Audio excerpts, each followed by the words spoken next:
Right, so we recently did a video on the channel talking about some of the most pointless signings in AEW history, signings that really just served no purpose whatsoever, and that just did totally nothing at all.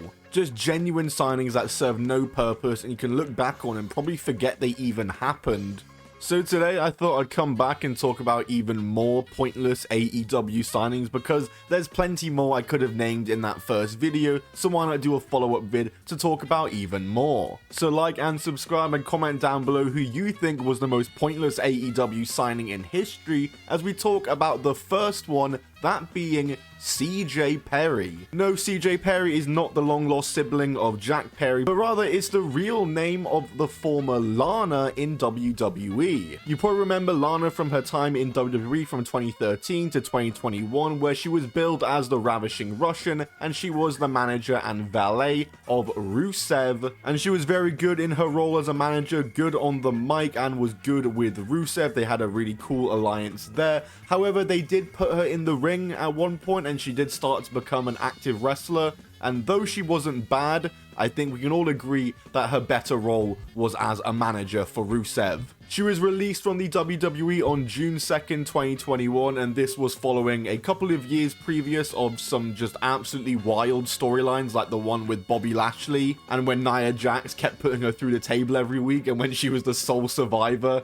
in that Survivor Series match. And yeah, following her release from WWE, CJ Perry or Lana was nowhere to be seen in wrestling at all. Of course, Rusev, aka Miro, would leave WWE and go to AEW, where he had a very decent run as TNT champion and the Redeemer, etc. And eventually CJ Perry would follow in his footsteps, and it wouldn't be until All Out 2023 when she would make her AEW debut as she looked to save Miro from a post-match attack from Powerhouse Hobbs, but it seemed as though Miro was hesitant to be seen with CJ Perry on AEW TV and didn't want her by his side, and this would be a storyline that would be ongoing for weeks in AEW, where CJ said that Miro had lost his way and that she would actually be managing other clients instead. And that's exactly what would happen in November of 2023 when she instead became the manager for Andrade El Idolo, and Miro and Andrade would engage in a feud because of this, and it would lead to a match between the two at AEW World's End, the final pay-per-view of 2023, where Miro would get the win after CJ of course turned on Andrade and joined back up with Miro, and this match actually ended up being the final appearance for all three of them in AEW. Andrade would be the first to go as he had done the Continental Classic before this and was now gone following this match and returned back to WWE and is now gone again, funnily enough. And then CJ Perry was found out the next to be gone as she never appeared for AEW again, as neither did Miro, but Miro, as far as we were aware, was still under contract until the start of 2025. He requested his release from AEW in September of 2024. He wasn't seen for all of 2024 at all, and finally in February of this year, he was released from AEW. CJ Perry, we have no idea when she actually left AEW, but she was truly there for a cup of coffee, and you probably forget she even was ever there if you mention that the former Lana was in AEW at one point. She literally only appeared in occasional backstage segments for Collision. She had that weird storyline with Andrade and Miro, and then they got back together and were just never seen again. I have no idea what kind of contract CJ Perry was signed to, if any at all, because she just didn't last long at all in AEW, and it can be looked at as an extremely pointless signing because that entire storyline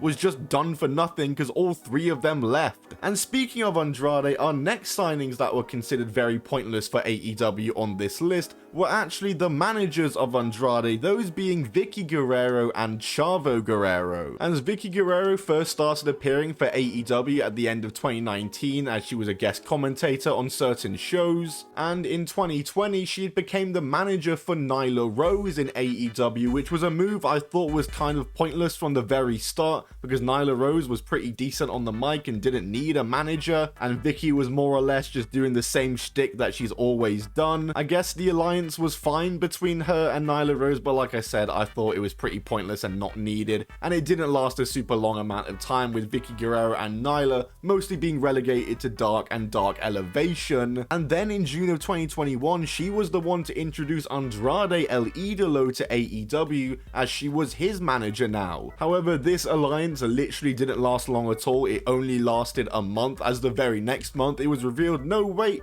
actually Chavo Gurrerro is now the manager. It was a fine pairing, I guess. Chavo was okay on the mic. Do I think Andrade really needed a manager? Not too badly. Andrade and Chavo's alliance only lasted 2 months. It hardly lasted long at all, just like Vickie's alliance with Andrade, and Andrade did turn heel on Chavo Gurrerro to kick him out, and I don't think Chavo Gurrerro was ever seen again for AEW after this. And yeah, Chavo Gurrerro would depart from AEW and finish up with them in 2022. The last things he did for AEW was with Ring of Honor, and Vickie Gurrerro was gone from AEW in 2023, and I think both of them just didn't really need to be there, and especially didn't need to be the manager for Andrade, especially if it was only going to last 3 months tops. And once again, they're just two people you probably forget were even in AEW. Next up for AEW is one of their first attempts at actually having an MMA crossover fighter in wrestling, as throughout 2021 we of course saw the invasion from American Top Team on AEW TV,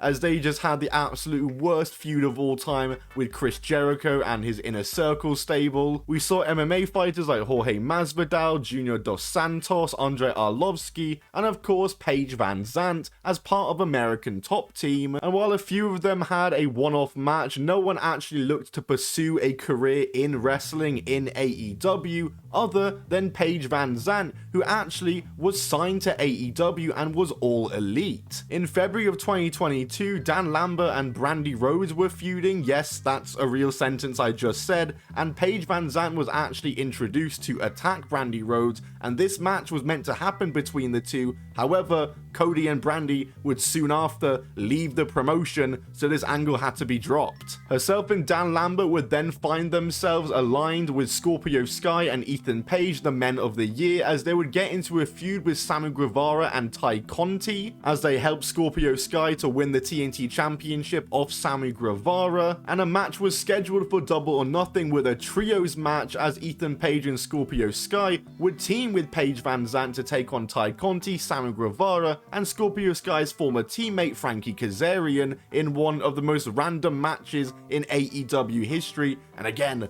one you probably forgot even happened. VanZant and the Men of the Year were victorious in this match, and I actually thought in VanZant's debut match she had a decent appearance here and did alright in the match. However, guess what? It ended up being the final appearance ever made for Paige VanZant in AEW, as she was just never seen or heard from or addressed in AEW again, and after 2 years of inactivity, she was removed off the AEW roster page in June of 2024, which means she must have been signed to some sort of multi-year deal just to have one match and never be used again. And like I've asked with every single person on this list so far, what was the point? It's just funny because I thought they actually had a decent performance in the match and they just weren't used again. They probably could have been decent in AEW, but I guess their commitments to combat sports meant they couldn't fully commit to AEW in the end. And the final one to talk about is a signing that actually did have somewhat of some purpose at the start of it,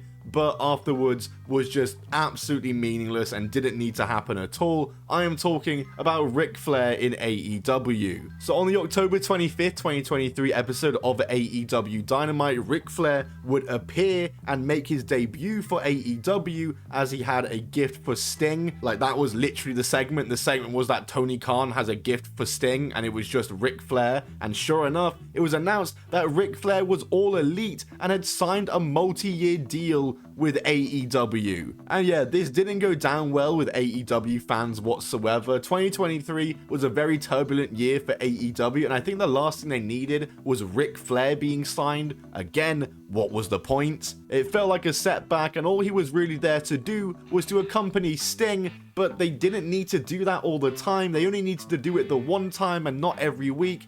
but I guess he was here for the Sting retirement tour now. He would accompany Sting and Darby Allin for their matches on Collision and Dynamite and on pay-per-views. Every now and then he'd perform chops and do some heel stuff. Yay, whatever. And he would accompany Darby Allin and Sting at Sting's final match at Revolution 2024, which of course ended up being his final appearance in AEW, and he did receive super kicks from the Young Bucks, but obviously this was his final appearance because the only reason and the only point he was there for was for Sting. So after Sting retired, there's no point for Ric Flair to be around. And they signed him on a multi-year deal. They signed him on a multi-year deal when Sting had 3 months left of his retirement tour. I'm fairly certain the match and his final appearance had already been announced for Revolution by that point as well. What was the point of signing him for multiple years when he was only going to be there for 3 months with Sting? What was he going to do for the rest of that time? Nobody in AEW or AEW fans wanted to see him. Oh, and not to mention his weird energy drink was also an official sponsor of AEW. Remember that whole ordeal, the Ric Flair energy drink? I still need to try that. But it was actually reported in the summer of 2024 that Ric Flair